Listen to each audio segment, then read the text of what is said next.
discovered a hidden camera inside, I fled, suspecting him, but later found out the new assistant was responsible for spying on me. I'm 18 and live with my mom and stepdad Joshua. My mom married Josh 6 months ago after a rough divorce with my dad, who had an affair. It was a messy situation, and now neither my mom nor I have any contact with him. Josh has been a family friend for as long as I can remember. I never suspected he had feelings for my mom, and I don't think anything happened between them before the divorce. Growing up, I called him Uncle Josh and spent time at his dental practice, so it was a bit of an adjustment seeing him as a father figure. But I always liked him. And he makes my mom happy, so I went with it. Yesterday was my birthday, and I usually don't make a big deal out of it. I went to school, then hung out with friends. It was a nice day. When I got home, I was surprised to find out my mom and Josh had planned a surprise party for me. This was quite a shock because my mom is usually terrible at keeping secrets. I walked in to find my mom, Josh, Aunt Kathy, and my little cousins ready to surprise me. It was actually quite nice. We celebrated with cake and my favorite foods, and everyone seemed happy. Then came the time for presents, which is where things took a turn. I opened gifts from my cousins and Aunt Kathy first. Then my mom and Josh gave me concert tickets to one of my favorite bands. I was thrilled because I had been saving up for ages to buy a ticket with my part-time diner job. It felt like the best birthday gift ever. After my aunt and cousins left, I went to my room to tell my best friend about the tickets. I was in bed chatting with her when Josh knocked on my door, saying he had one more present for me. I was already so happy with the tickets that I couldn't imagine anything better. Josh brought out a huge box and I tore into the wrapping. Inside was a pink wall clock with little strawberry decals. It was cute but seemed underwhelming compared to the concert tickets. Nevertheless, I was grateful and placed it on my study table. Josh asked if I liked it and I said yes. He was really happy and mentioned that the concert tickets were my mom's idea, but he wanted to get me something special on his own. My room is decorated in pink with lots of strawberry-themed items, so the clock fit perfectly. I appreciated the thought and thanked him again for being so considerate. He wished me a happy birthday once more and left. Feeling sleepy, I told Amy I was going to bed and would talk to her the next day. She had been on the call and heard Josh come in, asking what he got me. When I told her it was a clock, she insisted I show it to her. I promised to send a picture the next morning, but she was persistent, so I agreed to take a picture and send it right then, even though I didn't want to get out of bed. So she would have to settle for a terrible dark picture with my flash on. My study table is right beside my bed, so when I'm lying down, I can just barely reach it. Feeling extremely lazy, I decided to stretch out and snap the picture from bed. That's when I noticed something really odd. My room was pitch dark. I don't have any night lights or fairy lights because I need complete darkness to sleep. I grabbed my phone, opened the camera, turned on the flash, and aimed it at the clock. That's when I saw it. A small bluish light on the clock. The time flashed in a soft pink, but there was a noticeable blue light. I found it strange but didn't think much of it. I took the picture, sent it to Amy and tried to sleep. I was almost asleep when I remembered something from a movie or TV show and instantly sat up. I glanced at the clock again, did a quick search on Google, and attempted to take another picture, this time with my front camera. Guess what? The same blue light confirmed it. There was a hidden camera in that clock. In case you didn't know, you can detect hidden cameras using the front cameras on most phones, and sometimes even the back camera. I'm not sure exactly where I learned this, but I'm a huge fan of crime documentaries, so maybe I picked it up from a show or something.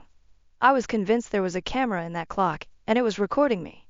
I felt a knot in my stomach. I didn't know what was going on. Why would Josh give me something like that? Someone might have been watching me right then and there. That thought snapped me out of my shock. I got up, threw the clock in the trash, and when I returned to bed I was trembling and confused. I didn't understand what was happening. It all seemed surreal. I didn't know what to do, so I called Amy and woke her up. I explained what happened and she was just as freaked out as I was. We stayed on the call for a while and she suggested I call the cops because clearly, Josh was some sort of creep and who knows where else he might have hidden cameras. The thought made my stomach churn. I considered going straight to my mom and Josh to tell them what happened, but I was so confused and scared at that moment it almost felt like a nightmare. Amy and I ventured online to locate a particular clock on a dubious website. After some thorough searching, we finally found it. The site was filled with eerie surveillance gadgets and similar items. The most unsettling part was spotting stuffed animals there, which made me even more uneasy since I own many stuffed animals, some gifted by my mom and Josh over the years. It made me wonder if any of them could have hidden cameras. I began feeling like everything in my room was watching me. It was one of the most distressing experiences I've had. Unsure of what else to do, I gathered all the stuffed animals that I hadn't bought myself, along with the clock, stuffed them into a trash bag, and got rid of them. Feeling physically ill, I decided to just sleep it off and handle it in the morning. I took some melatonin, played some white noise, and tried to sleep. I don't remember when I fell asleep, but I know it wasn't much. My mom woke me up, shouting my name. Disoriented, it took me a moment to understand that she was yelling about the wall clock. She said Josh found it while taking out the trash that morning and was deeply hurt by my actions. I took a deep breath and told her to give me a moment so I could explain everything, confident that she would understand why I was relieved to have thrown it away. She called me an ungrateful brat, saying I wasn't worth the effort they put into making my birthday special, and demanded that I apologize to Joshua immediately. Before I get into what happened next, keep in mind it was very early in the morning, just before 7 a.m. I had a rough night and barely slept. My mom's agitation put me in a bad mood too. So when she told me to apologize, I snapped back that Josh was lucky I wasn't reporting him to the police for being a massive creep. My mom lost it and slapped me. I was shocked. In 18 years, she had never raised a hand to me, and now she did it over a man. I was offended and deeply hurt. The full reality of the situation hit me and I started to cry. My mom thought I was crying because of the slap, but it was more than that. I was overwhelmed and needed her support, but she only made things worse. She saw me crying and said there was no point in it, that I should have thought before acting like a brat and throwing away a thoughtful gift. That was the last straw. I got really angry and yelled that she should think twice before defending her husband. She got even angrier and warned me to be careful about what I said next. I had enough. I got out of bed, grabbed my phone and car keys, and asked her if she knew where Josh got the clock from. She thought I was implying it was a cheap gift, which wasn't the point at all. As she started to say something else, I told her I'd had enough and didn't want to hear it. I pushed past her, ran to my car, and drove away. She followed me to the driveway and tried to stop me, but I was quick enough to get away. I drove to a nearby diner and sat there for a while, trying to figure out my next move. Knowing I couldn't go home, I called Amy, and she told me to come over to her place. That's where I've been since the afternoon. Amy and I decided to confront my mom and tell her the truth, so we sent her screenshots of the creepy site where the clock was listed. I sent them to her and waited. About an hour later, I started getting calls and texts from both her and Josh. I didn't want to talk to either of them, so I ignored the calls, but the texts were all apologies. They both said they were ashamed of how they acted and should have given me a chance to talk instead of lashing out. They offered to explain if I gave them a chance, but I honestly didn't care. I couldn't see how this could be explained or made okay, and I definitely didn't want to go back home. I texted my mom, telling her to stop trying to reach me because I wasn't interested in hearing her out. She replied with a long message saying that Josh was innocent and would never do anything like that. Apparently, the wall clock was bought by his assistant Peter. Josh did want to get me something for my birthday without Mom's help, but didn't care enough to pick something out himself, so he asked Peter.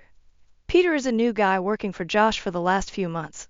Josh hired him fresh out of college, so he's not much older than me. Since Josh's practice is nearby, he sometimes sends Peter to run errands like getting his lunch, and he has even come to dinner, so I've met him a few times. He always seemed kind of creepy to me, so it wasn't a big surprise that he would try something like this. He never even tried to talk to me directly, and I had no reason to believe he was capable of doing something like that. My mom's text said they wanted to call the cops on Peter but wouldn't do it without my permission. She also said she would leave Josh because he put me in this spot with his carelessness. That shocked me because I know my mom really loves Josh, so it must have been hard for her to say that. This finally made me call her. My mom sounded devastated. She had no idea about the camera and felt incredibly guilty for not believing me earlier. She kept sobbing and apologized a million times, saying she was sorry for everything, especially for slapping me and not listening when I needed her most. She said she just wanted me to come back home so she could apologize in person and make things right between us. I told her I still wasn't ready to see her but asked if she was sure it was Peter and not Josh who bought the clock. She said she trusts Josh. I told her I was still not comfortable living in the same house as him, and she said I was more important to her, and if I wanted to, she would get separated from Josh. I told her I needed time to think. Also, I got a million missed calls from Josh, but I didn't pick up any of them. He texted me many times, saying he can prove that Peter bought the clock and that he had no idea it had a camera. He also said my mom wasn't speaking to him and begged me to hear him out. He said he loved my mom and me as a daughter and would never do anything to hurt us. So that's what my day has been like. Amy has been my rock and said I can stay with her as long as I need. It's just her and her grandma at their house, and I know her grandma well, so I'm sure she won't mind me staying until I figure out my next move. My mom has even tried to reach Amy, but she didn't pick up. It's not hard to figure out where I would go in a situation like this, but I hope she doesn't actually show up at her door. I feel really guilty and conflicted. I think maybe I should hear him out and see if he actually has proof, but at the same time, I feel scared and unsafe at the thought of seeing him. I don't want to destroy my mom's marriage over a misunderstanding, but I'm wondering if I'm doing something wrong here. Amy says I should do what feels right to me, but I'm not sure at all. Update 1. I did not expect to become Reddit famous overnight.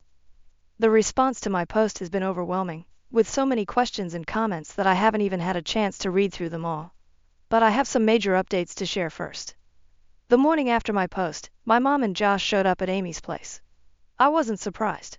I told my mom I didn't want to see Josh and that they should leave, but she begged me to hear her out.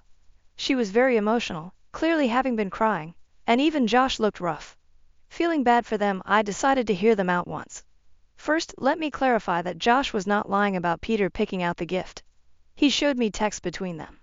Although there was no direct text about finding a gift, there were messages from Peter saying he found the perfect item and a picture of the clock. It looked like an ordinary clock, just like when I first got it. Josh had told him to order it and send the invoice to the office. The conversation was basic and nothing seemed suspicious. Reflecting on my interactions with Peter, nothing major stood out. He had just been a little creepy, like catching him looking at me, but I never thought much of it. I told Mom and Josh about this, and they were furious. Josh kept apologizing, saying he failed me and put me in danger and that he would never forgive himself. By then, I knew it wasn't his fault and I wasn't angry at him anymore. I agreed to go back home with them. I can't believe I almost ruined their marriage over this. It's gross to think that some random creep was trying to spy on me, and the thought of him seeing me gives me chills. This whole situation is a nightmare. We decided to go to the police. We have enough proof to ensure Josh isn't caught up in the investigation, and he's willing to do anything to get me justice. We're going to the police tomorrow morning.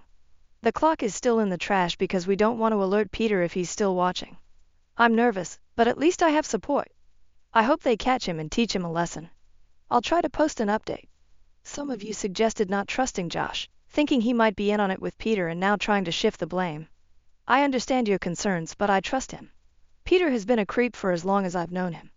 Even if Josh were capable of such a thing, why would he involve Peter, someone he's only worked with for a few months?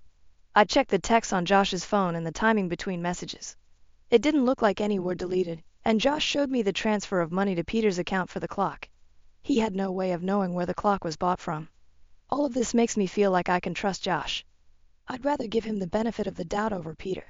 Sure, Josh should have been more careful and picked out the gift himself, but that doesn't make him a criminal. Peter wouldn't take the fall for Josh because there's enough proof to get him in trouble. If Josh was involved, the investigation will reveal the truth. Regarding how Peter knew I would like that kind of clock, Josh mentioned that he told Peter to look for something pink and preferably with strawberries.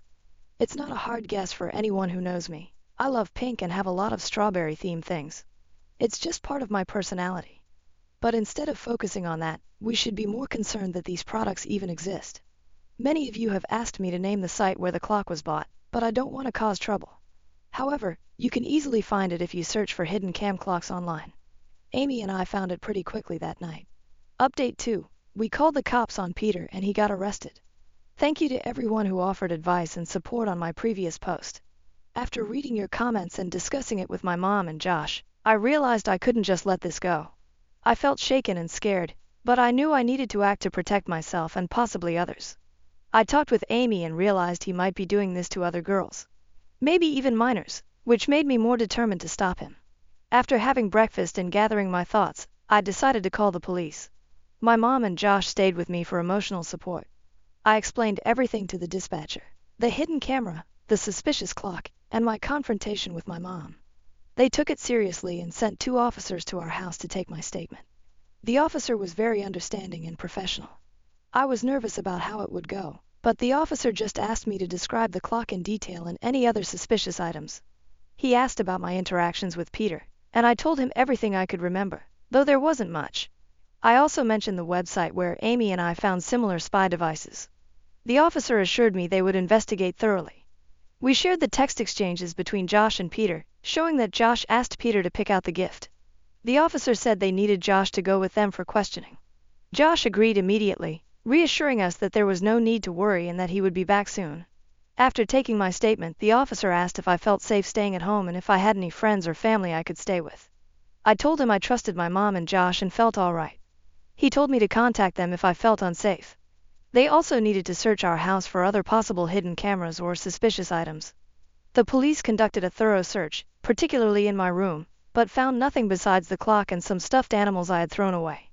Peter claimed that none of the other items were bought by him, and my mom confirmed that most were bought by her. The police went through them but found nothing suspicious. They didn't find anything else in the house, which visibly relieved my mom when the police confirmed there were no other objects of concern. Josh left with the cops and came back after a few hours. When I asked what happened, he said it was all routine. They asked if he wanted a lawyer, which he declined, and mentioned he might be called in again. The cops also wanted my mom to come in for standard questioning the next day and needed me to come in too for paperwork and other details. Peter was arrested at his home and is now under investigation for invasion of privacy and related crimes. I don't know much about the ongoing investigation, but I hope he confesses or they gather enough evidence to convict him and prove Josh wasn't involved. It has been an exhausting day, and I just want all of this to be over soon. My mom and Josh have been very supportive, giving me space to process everything. We've also hired a lawyer, whom I'll meet tomorrow. I'll try to provide an update, but it might take a while as I need time to process everything and wait for more definite developments. Update 3. It has been 4 months since my last update. I've been really busy, so I apologize for the delay. First, Peter was found guilty, and we pressed charges against him. He didn't put up a fight and admitted to buying the camera clock without Josh's knowledge to spy on me. The only silver lining is that we found no evidence of him doing anything similar in the past. Since I was a minor when Peter first started working for Josh, he didn't bother to delete his search history. The police found the site with surveillance devices on his computer. More disturbingly, they also discovered that he followed me on almost all my social media using fake IDs. I had no idea about this, and it really creeped me out. He admitted that he had a crush on me when he first saw me, which is extremely creepy because he was an adult, and I was only 17 at the time. The police didn't find any evidence of him doing anything except following me on social media while I was still a minor. He said he knew he couldn't approach me directly, so when Josh asked him to pick out a present, he came up with this disgusting plan. I don't even want to think about what would have happened if I'd not noticed the camera that night. Since he had no prior convictions or criminal charges against him, this was considered a misdemeanor rather than a felony. Despite our efforts to charge him with a felony, he only spent a few days in jail before being bailed out. I am quite disappointed with how things turned out, but at least his actions are permanently on his record. That's all I can tell myself. Over the past few months I've been focusing on school and getting into college. I am also going to therapy to deal with the trauma of what happened. I am grateful to have my mom, Amy, and Josh supporting me through all of this. My boyfriend thinks I should put up with his son's mistreatment of me because he's autistic. Am I the asshole for being ready to end the relationship? Update. I took my baby and left last night. I'm hiring a lawyer to seek sole custody. Thank you for all the advice and kind words. His son is 18 but functions at a 12-13-year-old level. He says he's high functioning, but I don't think he is. My boyfriend's parents raised his son and were and still are very permissive with him. He sleeps all day and gets taken out for dinner literally every day, has zero responsibilities and refuses to get a job. I know there's places that hire disabled people, but he's flat out said he's not going to work. He treats his grandmother like shit and calls her horrible names such as bitch and whore. He still gets whatever he wants just handed to him. I can't stand him. My boyfriend and I have a 5-month-old son together, and when he was a newborn, my PPD was so bad I was hospitalized for it. His son thinks I abandoned my son because I didn't want to take care of him, and there's no convincing him otherwise. This has resulted in him screaming at me that he hates me and wants me to leave. This isn't the first time this has happened either. I've asked my boyfriend to talk to him and he says he didn't raise him and nothing would change even if he did. Now he's saying that if I can't accept his son then we can't be together. It's not about me not accepting him. I've known since the beginning of our relationship, almost 3 years, that his son is autistic and I loved him and felt maternal towards him. His own mother basically abandoned him, so I felt bad for him, but now I don't exactly like him since he's spoiled and entitled. I accept him, but I didn't sign up to be mistreated and disrespected and be told to deal with it or leave. My boyfriend takes it like I can't accept his kids, but that's not it. Honestly, I'm ready to end things. The rest of his family sweeps it under the rug too. They said they're trying to teach him about PPD, but it's not working so far.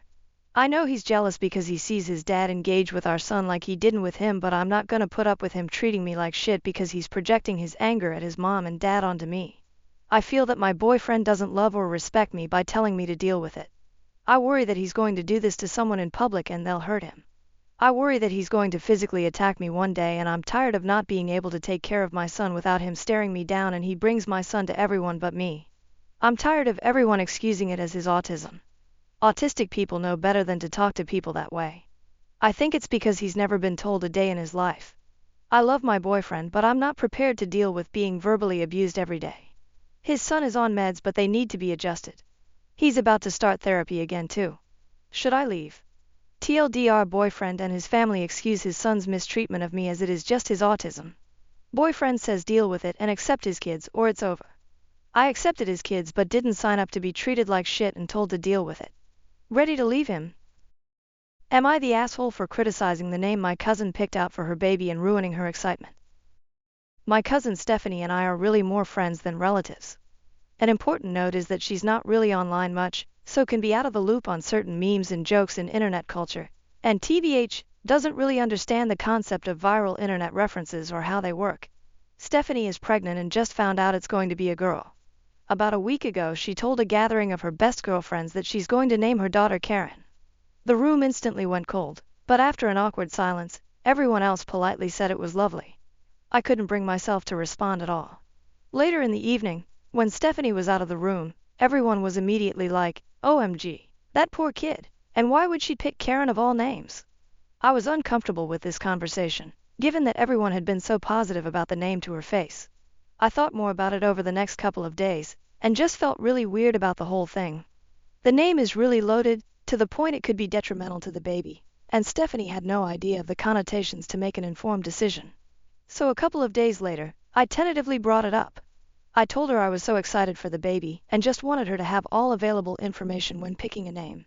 I then started to explain that Karen has some negative connotations and has become sort of an internet joke to describe a specific kind of entitled middle-aged woman. Stephanie instantly was furious and started talking over me, saying, "Why are you saying this? This is so mean." I was really surprised by her reaction. It felt very, very out of character. So I immediately stopped and said, "I'm really sorry. I didn't mean to hurt your feelings. I just wanted to tell you something I thought you might not know." She replied, "That's the name I picked for my daughter. And you think I picked it as some kind of joke? I don't understand why you'd say something so hurtful." When she said that, I felt like it signaled that she didn't really understand what I was trying to tell her. So after agonizing for a second about whether to press the issue even though she was so angry, I felt like in for a penny, in for a pound. And since she was already mad, I wanted her to at least understand what I was trying to explain to her.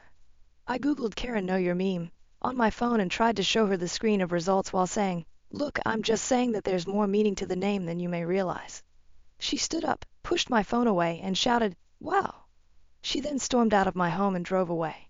My aunt and mom have been berating me all week because Stephanie told them that I made fun of her baby name. Stephanie has not spoken to me or responded to my text since. I can take a hint, and I'm not going to broach a topic again that caused so much distress, but I keep going back and forth on whether I was TA here by bringing it up in the first place. Note, in the original post, OOP was overwhelmingly given a YTA judgment in response to this post. Edit. Thanks everyone. I have been properly schooled, and I accept my judgment that I was TA here. Stephanie and I have a history of being extremely open and honest with each other. I was the maid of honor in her wedding, which we planned on being the case from a young age, and we always joked as teenagers that part of my duties would include talking her out of the marriage if the groom she picked sucked. And so maybe I was too flippant with approaching this topic due to our history, and was unempathetic in underestimating how much she was already invested in the name she chose for her future daughter. I admit I'm a bit frustrated that Stephanie still doesn't understand what I was trying to tell her.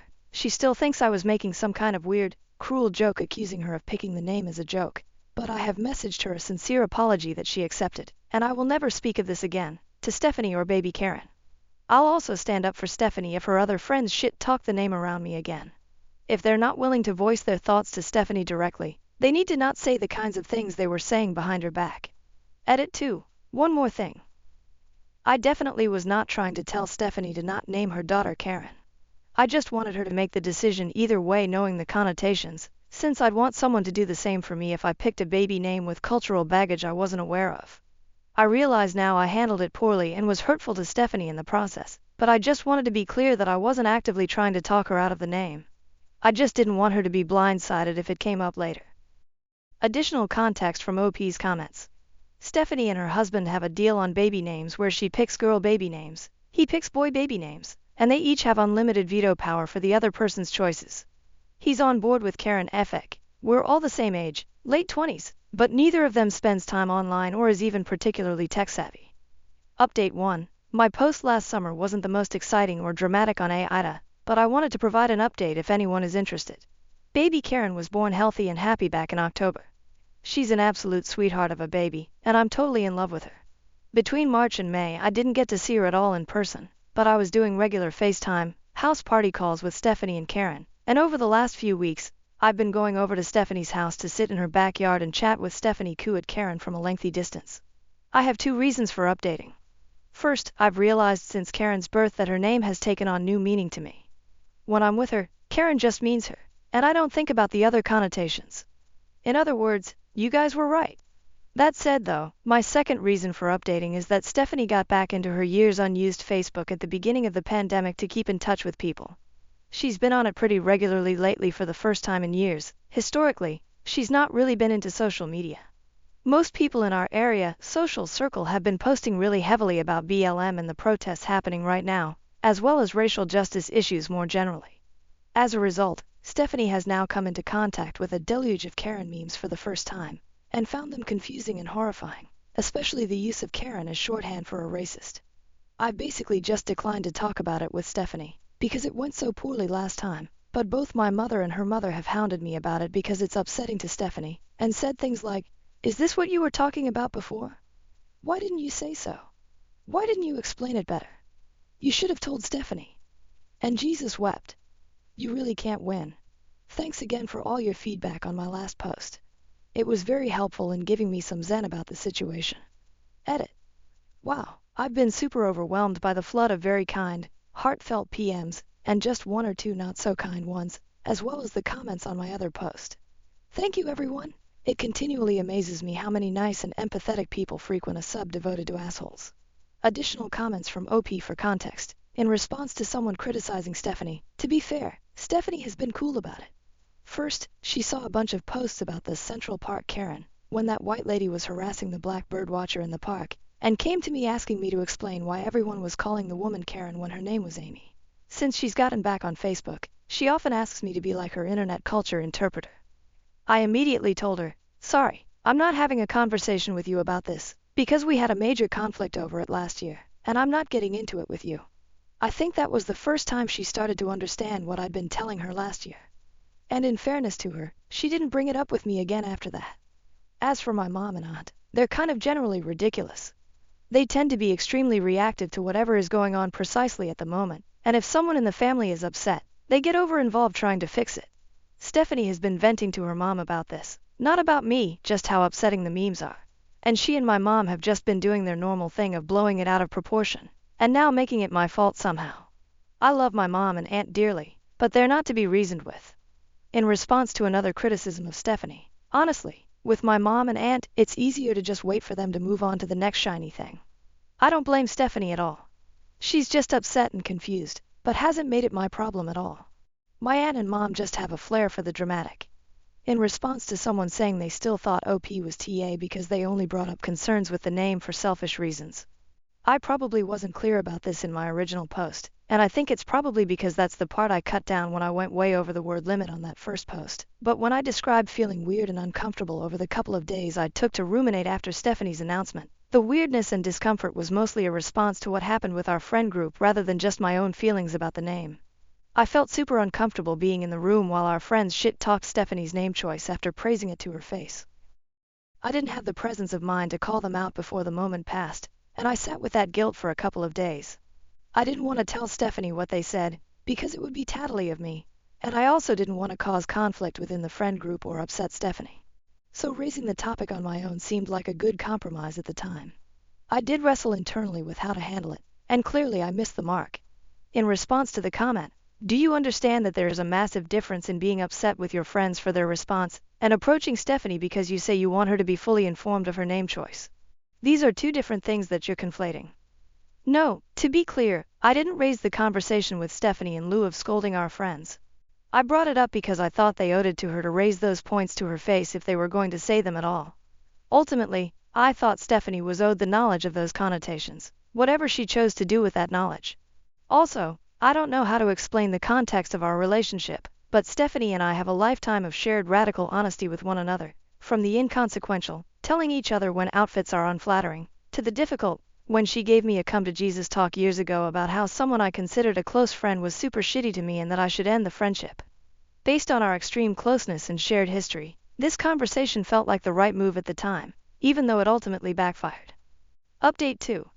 Hi all, I've gotten a few PMs over the last couple years asking for updates, and since we just celebrated Karen's 3rd birthday, I wanted to circle back to anyone following this story. First of all, baby Karen, not so much a baby anymore, is doing amazingly on her developmental milestones. She's a very bright child, sharp as the sharpest tack, and extremely tuned into her environment. Some of what she says is already fully in complete sentences, which just makes me want to cry when I hear it, because it seems like Stephanie was giving birth just yesterday. Karen loves books already, and will intently study the pictures in them for huge stretches of time and claim to be reading. And you would not believe the uncomfortably incisive questions she's already asking. I am fully convinced this child is going to grow up to be an actual genius. Regarding the name, unfortunately, when Karen started daycare earlier this year, she started getting grief for her name pretty quickly from the older kids. The daycare she attends mixes the ages together at a couple of different points throughout the day, and while there fortunately wasn't much direct bullying, 2 of the age 5s must have heard and internalized the derogatory connotations of the name Karen at home. As a result, they found her name absolutely hysterical, and they kind of spread the idea to the other kids that there was something funny wrong about her name. Karen was too little to understand what was happening, but found the other kids' behavior toward her generally upsetting. The daycare staff made every effort to shut it down, and let Stephanie and her husband know right away.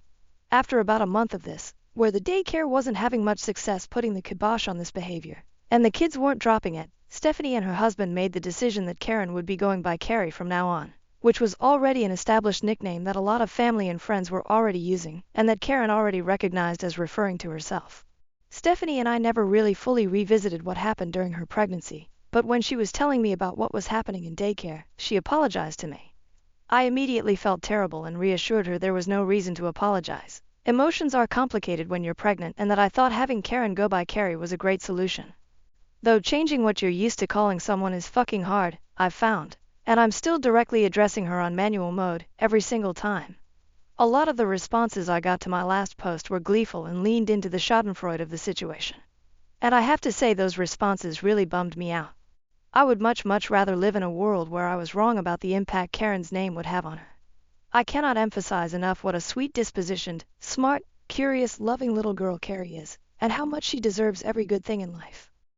Also, a lot of people didn't like Stephanie in my last post. But I need you to understand that this is a tiny snapshot of a very emotionally high-strung time in her life, and overall, Stephanie is a wonderful lifelong friend. She has gotten me through so many personal crises over the years, and she will never fail to show up for the people she cares about. Being pregnant and having a strong emotional attachment to the name you've picked out for your daughter is completely understandable, and her pregnancy was pretty rough on her moods.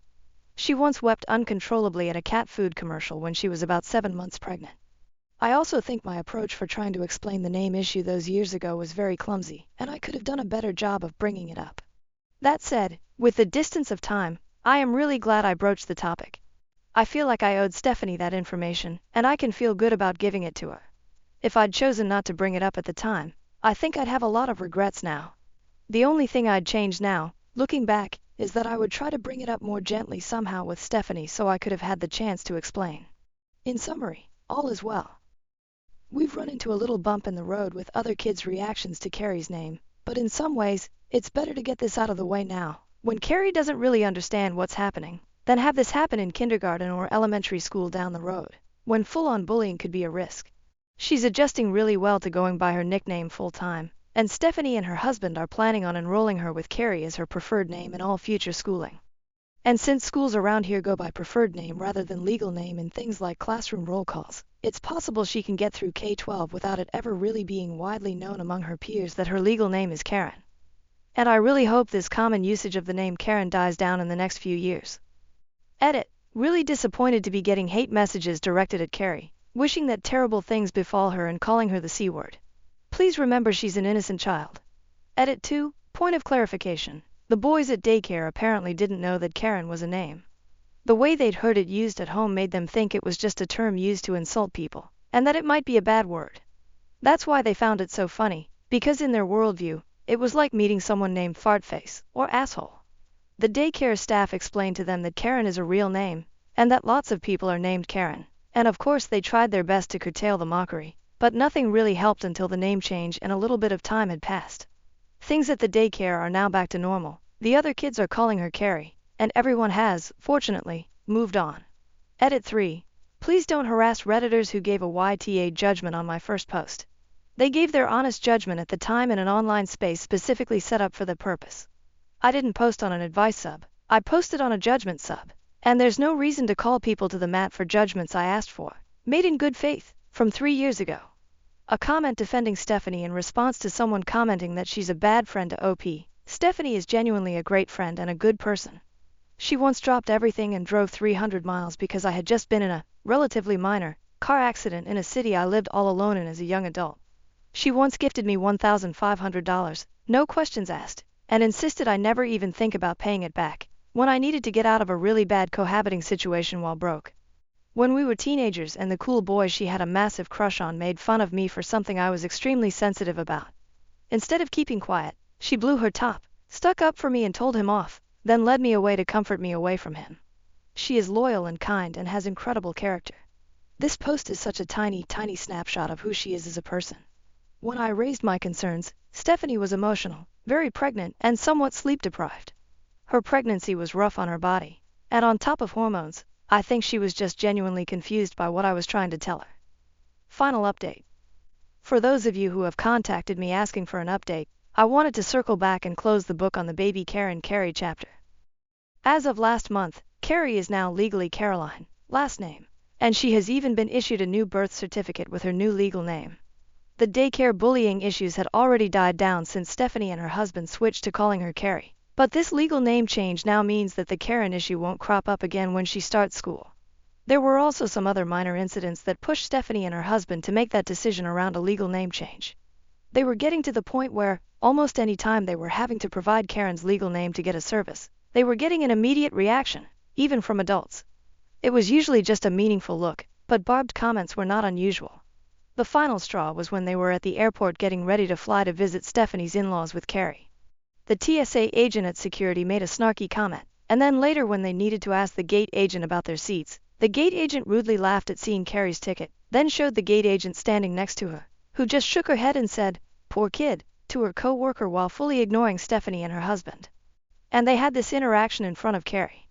Something about that day in the airport was a turning point for Stephanie and her husband, and they started the name change process as soon as they got home. It was much easier than they were expecting, and cost a grand total of $30. Carrie is a joyful, sociable little girl, and while it's impossible to know right now if these negative experiences caused any lasting damage, and I sincerely hope they did not, I'm happy to see that she continues to be a very outgoing, confident child. The conversation with Stephanie I mentioned in my October update was awkward and brief, but we've actually gotten back into it a few times since. Stephanie has apologized profusely for her initial reaction when we first talked. I've apologized for approaching things so poorly, and not telling her right away about what our friends were saying behind her back, and in those conversations, we mainly ended up focusing on the resulting spiraling of my mom and aunt and what a mess that turned into.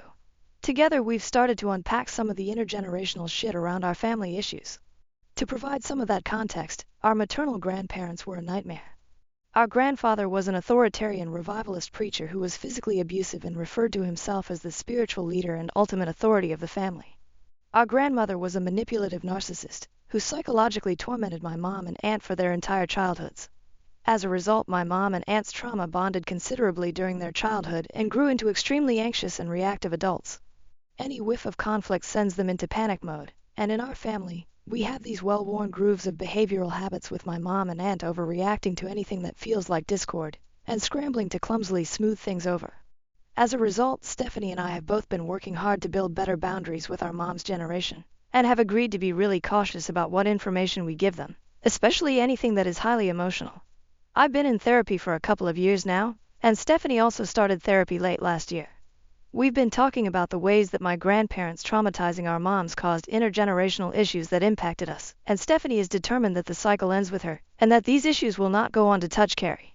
Thank you everyone for your kind words, both here on my profile posts and on the Best of Updates reposts, which I've also been reading. I've gotten some incredibly thoughtful and kind messages, which have meant a lot to me, even if I haven't had the chance to respond to all of them.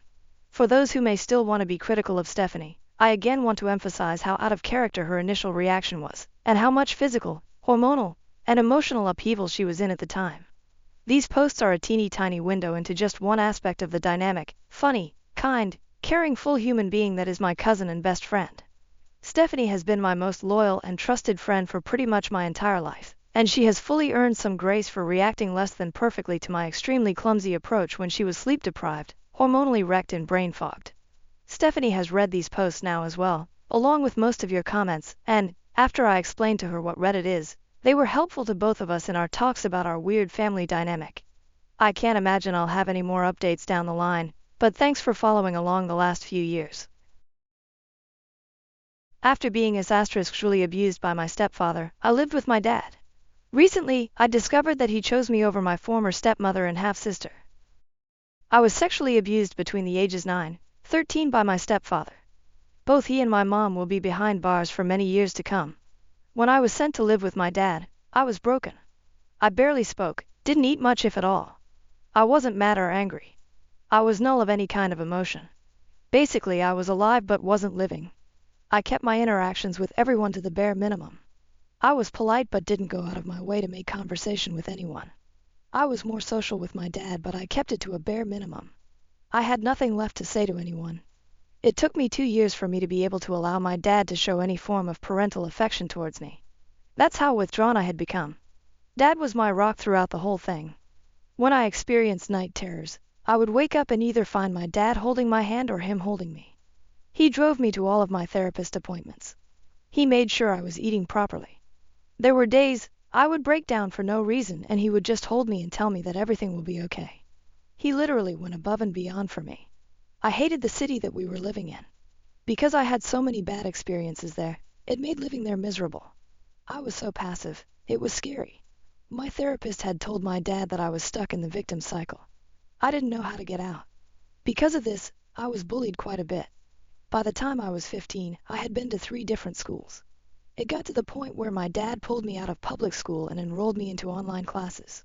I was always very studious and managed to maintain a 94% average overall, but my life lacked any sort of direction. Nothing would motivate me. Looking back, Dad did spoil me, but at the time I wasn't aware of it. I was so in my own body that I barely acknowledged my surroundings. If I asked my dad for a new bedspread, I would get me a new one plus new furniture. My phone of 5 years broke and Dad got a new one plus a laptop. I was grateful and thanked him. I did share with my half-sister and stepsister at the time. Again, I was being polite. I didn't have any form of relationship with my former stepmother, stepsister, or half-sister. I barely knew what it was like being a son at the time, let alone being a brother. By the time I was 16, Dad had approached me and told me that he and he are moving out. I didn't question it. He had asked me to pack my things and we moved into a rental. I didn't think it was any of my business, so I didn't press the issue. A year later, Dad had divorced my stepmother. One of Dad's business acquaintances offered him a partnership in Boston and he took it. We moved and I felt I was ready to start my senior year of high school in a public school. That year was probably the best year of my life. I was coming out of my shell. There was no fear of being judged or being the odd man out. It was as if I was like everyone else. I felt normal. I became more social, made a lot of friends, got into sports, clubs, and went out more. Us moving probably saved my life. Because we had moved 9 hours away from my half-sister, she would only come visit us on long weekends, a month during summer break. There was always a form of tension between my dad and half-sister. You could just sense it. It got to the point where, as she got older, she stopped coming entirely. Me and Dad have always been close. When I had graduated from high school and gave my valedictorian speech, I could see my dad crying in the crowd. I lived with my dad while I attended college. I still do for the time being. Ever since I was a child, I always wanted to be a doctor. Well, I just finished my first year of medical school. Honestly, I feel like a normal young adult in society. I have a job, friends, a boyfriend whom I've been with for 4 years. I'm thriving in all aspects of my life. Recently, I got a FB message from my half-sister. She was apologizing a lot, and I had no clue what she was talking about. Turns out, the reason why Dad and I moved out from my stepmother's home was because my half-sister told my stepmother that I was watching her change. Yes, she told her mom that I was watching her change. At the time, I was traumatized of sex. Heck, I was terrified of any form of intimacy. The kid was envious of what Dad was doing for me. She was so envious that she tried to move me out. Well, I guess her mom and my dad got into a big fight, and I'm only going to assume that she did not want me in the house. Because we moved out. I think it's safe to assume my dad didn't believe it. How can someone be so cruel? What did I ever do to her? Those were the questions that were racing through my head. I didn't even respond. More importantly, Dad never let this get back to me. Chances are if I had heard about this when I was 16, that would have been the final nail in the coffin. It also explains the tension between my dad and half-sister. This is a lot to take in, and I have a newfound respect and love for my dad. He gave up this marriage for me so I could live a normal life. Dad is away on a business trip and won't be back for a few more days. I'm missing him a lot lately. Should I bring it up to him when he returns? Also, would it be fair for me to just cut my half-sister out of my life entirely? At the same time, it's sad that their relationship is almost non-existent, and I almost want to help. TLDR. Dad chose me over my stepmother and half-sister after my half-sister told a very dangerous lie that could have potentially ruined my life. Dad kept it from me for 6 years. Should I bring up with him? Edit. I wasn't expecting such a huge response. I just wanted to say thank you for all the feedback. It will take some time, but I will read all of them, or as much as I can. As I was going through the comments, I found a number of people questioning the integrity of this. This is a part of my life. I don't normally like to talk about this. Aside from myself, my dad, and close friends, not many people know about this. The fact that people are saying that it's fake, I don't know what to say. It's not my place to try and convince anyone. Believe me, there are times I wish could convince myself it's not real, but that's not possible. When I wrote this, I wasn't thinking about syntax. It was more just getting this out. People question its integrity based on grammatical errors. Forgive me, but I wasn't in the mindset to reread and go over it. As for how I became valedictorian, and a number of people were very curious, I did respond to it in the comments, but I'll post it here too. It was very unorthodox how I became valedictorian after attending a real HS for only a year. My overall average was the highest in my graduating class, but because I was in online classes for my previous years, I wasn't eligible at the time. I met with the grade coordinator and inquired about my chances, and her response was the same. I broke down in front of the coordinator and I told her the truth. Being named valedictorian was something I always wanted. To be that would have been my first accomplishment that I would have achieved based on my own merit. Yes, there is also the likelihood of getting a free ride to colleges. It wasn't trying to be valedictorian for financial reasons. Money wasn't a problem. Dad did make a lot. It was more this being my first official achievement. This would have helped me self-worth as well. The girl who was originally going to be valedictorian did meet with me, and I told her the truth. She actually talked to the administration to let me valedictorian instead. It's something I'll forever be grateful for. That's actually how me and her became friends. Not many people would do that, and in HS. I'll be posting again. I just need a few days. I discovered my SO of 3 years was texting back and forth with another person every day and was sending nude photos to each other. A little bit of backstory. SO and I have been together for 4 years, and about 2 years ago when the Rona hit, I moved in with him as we both lost our respective jobs and needed to save a bit from gas and utilities. Since then I have found a new office job, and so takes some odd jobs online, but he basically stays at home most of the time. So has always been on the controlling side. He wanted me to cut all my male friends from my life. Hindsight is 20/20, I know, but in his defense, he also cut all contacts with women, or at least to my knowledge. So has always been very adamant that he doesn't condone cheating, and even if someone else in his life was a cheater, he would cut them out of his life. The relationship has had its ups and downs. We have had a fair share of arguments, and a few months ago we hit a rough patch, but recently things were looking okay for a while. Or so I thought. So has become quite guarded with his phone lately, including hiding it if I look over his shoulder. He has never done this before, and it's very not like him. I am very open with my personal tech items. He's always welcome to look through my phone and laptop because I have nothing to hide. We even know each other's phone passwords. My gut feeling kept telling me that something was wrong, so when I got up for work this morning while he was still sleeping, I admit, I shouldn't have done what I did. I took his phone from the nightstand and checked out his conversations. So has been chatting with a girl he met online, 25. I only skimmed through the last few messages as I didn't want him to wake up and catch me snooping, but they have been texting back and forth every day while I was at work and sending each other nudes. I was so shaken and disgusted.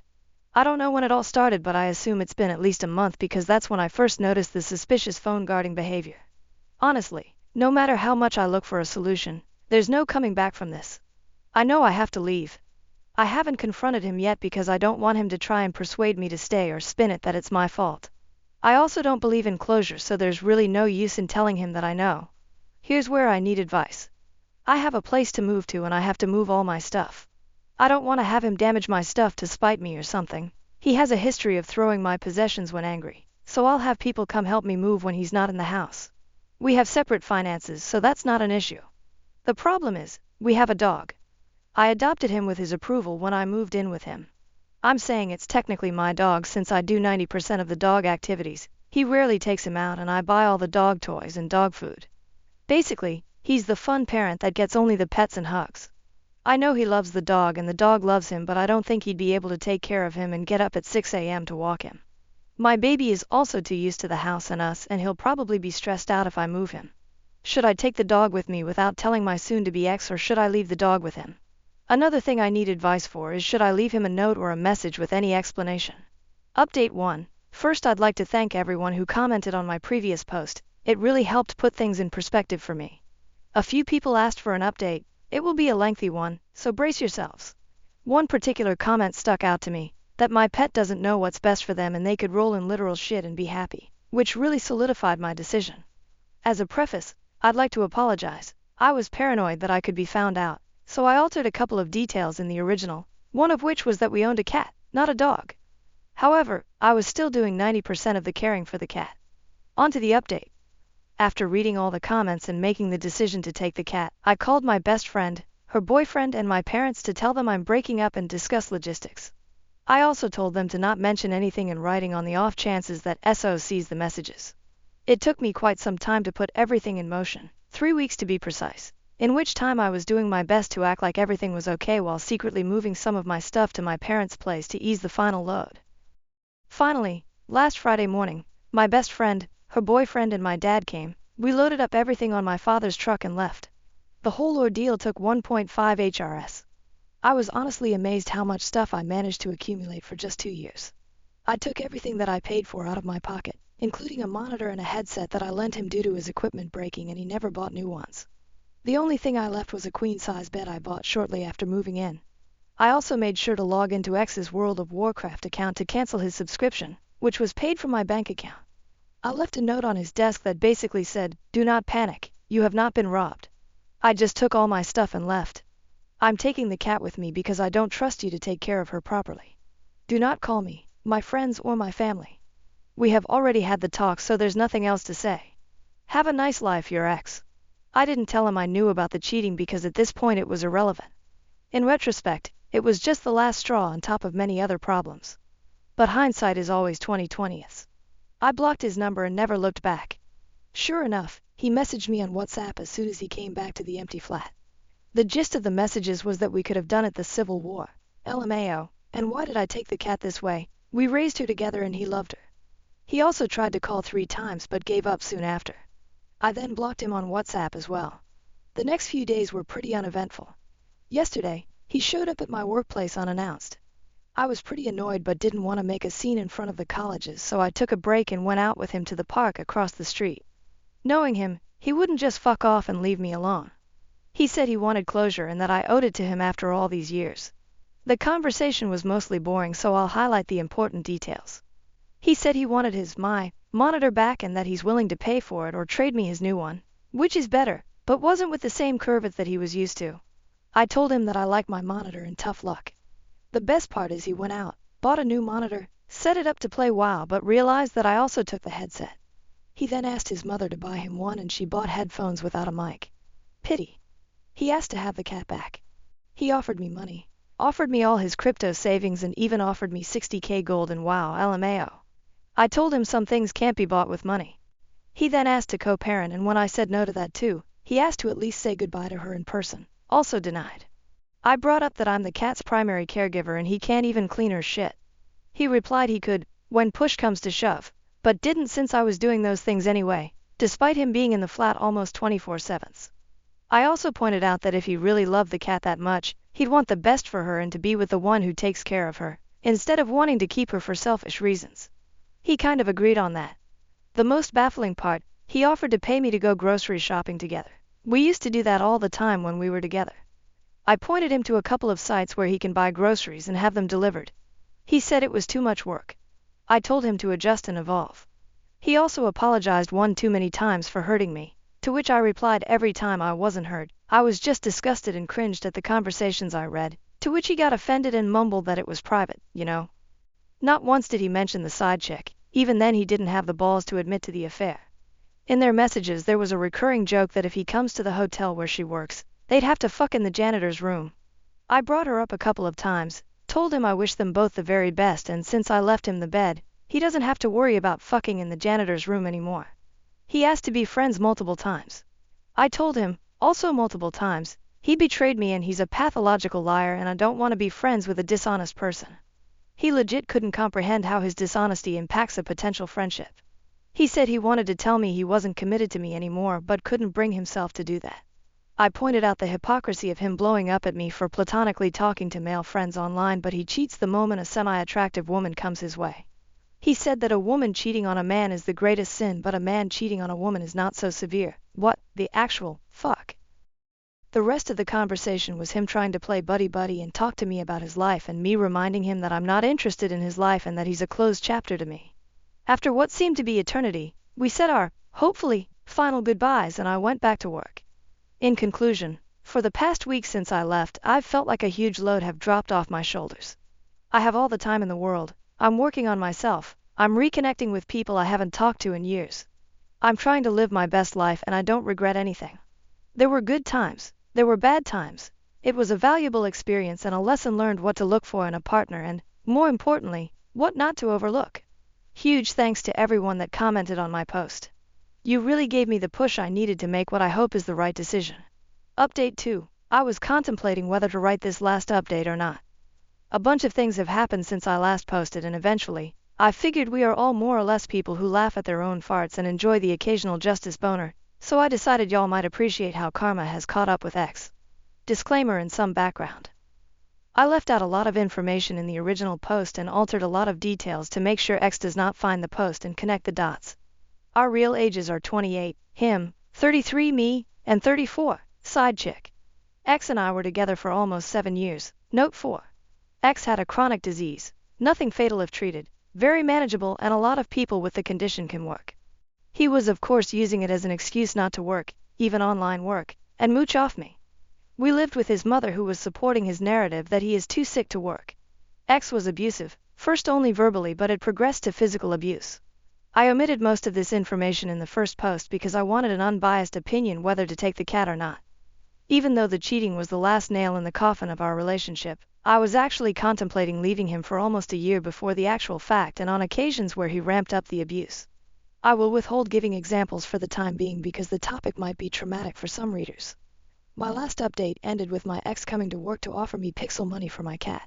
This was in August 2022. I vacated his flat at the end of July. I thought everything was said and done and I would not hear from him again. Spoiler, I was wrong.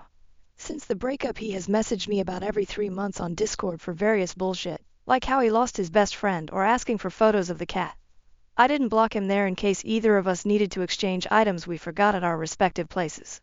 Sometime in March I found out by chance that he's still using my old League account. He has been banned on 3 different accounts for toxicity. I gave him the password while we were dating, but I did not think he would have the audacity to continue using it after we broke up. The kicker is, all it would take would be to ask me to use it and I would have no problems with it. It really rubbed me the wrong way that he could message me with his woe is me crap on 4 different occasions but conveniently forgot to mention that he is still playing on my account. I wondered for about a week whether to let it slide or to just change the password, then he contacted me again about wanting to ask me something. I shot this down and reminded him that I explicitly told him not to contact me. He said okay. This lasted for a fortnight until he messaged me again, saying that he will ask his question regardless. I pointed out how I told him not to contact me and he could not respect even that. So he has learned nothing as he still does not give a fuck about other people's boundaries. The question was, what did it feel like to be with a complete monster for 7 years? Why did you stay for so long? Apparently the lad was going through some kind of epiphany phase.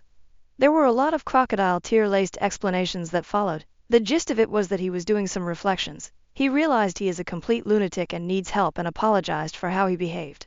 I also found out that he spent all his savings and disability money, including the crypto he offered me for the cat. So he could not take me up on the offer to buy my LOL account. Sag. Also, to nobody's surprise, his little affair did not work out. I did not ask for details, but what he said was, I think I finally met a person who is more sick and broken inside than me, which is quite an achievement. Few months prior to this revelation, a WoW friend from the side chick's country messaged me. For context, we are all Europeans and play on the same servers. Friend knew my side of the story, and when he found out that side chick is flying to my and ex's country, he put 2 and 2 together. He told me he does not expect much from their relationship since a year ago the chick was dating a mate of his, broke his heart and flew somewhere else for the next WoW guy that gave her attention. Knowing these facts, and after what my ex said, I mentioned to him how it was ironic that he cried cheating if I was 5 minutes late after work, but decided to involve himself with a woman who was practicing cheating as a sport. He agreed that it was quite ironic indeed and that he had to lay in the bed that he made, which was sort of mature on his part, I suppose. Also, did I mention he was too dumb to wire his own debit card to his WoW account? This is why he could not play anymore. Well, yeah, but I guess also because he lost his sugar mommy that was paying for it and failed to secure another. As for me, Kitty and I are thriving. I am active. I lost 12 kilograms since the breakup and I am getting back in shape, even though I lost the excess weight the moment I dumped the ex. I have reconnected with most of my friends and apologized for not contacting them very much in the past 7 years and explained why. They were very understanding and things have gone very much to how they were before. I have also met the most decent, kind and compassionate man out there. So, life is looking good. Thank you for all the support, Reddit. Thank you for reading and have a great day.